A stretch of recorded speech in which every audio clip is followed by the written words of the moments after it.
ëmbkat yi ñu ngi leen nuyu di leen ziar di leen ñaanal jàmm kii day laaj mu ne 25 semaines de grossesse ñaata weer la maanaam bu ñu nattee sa auto-utérine ñu gis ne 25 semaines la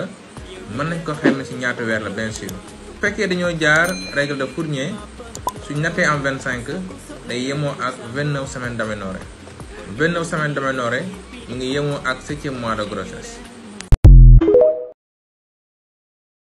dafa ñëw pour leeral ci benn laaj bi nga xam ne am na ko laajoon lu jëm ci wàllum test bi nga xam ne defoon na ko mu nekkoon au moins mu defaat test mu nekk au plus ci ñaari ëmb yu bokkul. loolu nag jàngat bu ñu ci mën a am mooy mën na nekk mu nekk par inadvertance mu jaawale ay analyse donc loolu mën na nekk waaye c'est très rare ñu defal la benn examen surtout groupage ñu jox la résultat yoo xam ne méngul ak sa groupe sanguin donc loolu pour man mënul nekk mais conseil bu ñu lay jox mooy da ngay defaat beneen test boo xam ne dem ci beneen labo bu bokkul labo bi nga defoon pour confirmation xool ndax au moins wala au plus parce que groupe sanguin dafa nekk loo xam ne comme carte d'identité la war doon ci doomu aadama toujours nit ki dafa war a xam dafa war a fu mu dem dafa war a xam lan mooy groupe sanguin.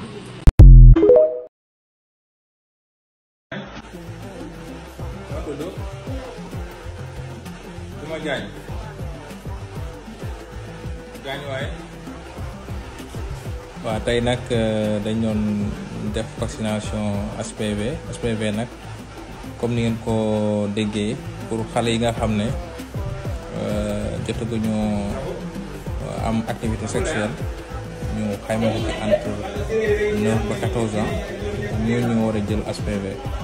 donc nag comme xale bi ngeen gis ñu koy defal ñàkk bi gisoo sage-femme bi taxaw noonu ñu sage-femme bu ñaawul bi madame Seck gisoo xale bi dañ koy defal HPV bi ngir aar ko ci cancer du col de l'utérus donc képp koo xam ne rek am nga doom boo xam ne amagul 14 ans mu am 10 ans wala 9 ans côté yooyu donc nga yóbbu ko hôpital ñu defal ko ñàkk bi nga xam ne mooy tax moo koy aar ci feebaru cancer du col de l'utérus yéen ñëpp yóbbu leen seen xale yi parce que ñàkk dafa nekk loo xam ne dafa bokk ci liñ mën a def pour moytu ci jàngoro yu bare ñu ngi si jàngoro yu bëri yu fi jógee ñàkk moo mën leen fi jëlee donc góorgóorlu leen nga yóbbu seen doom yi ñu ñàkku. asalaamaaleykum tey nag dañuy waxtaan ak yéen ci garab yi ñuy wax Dinabar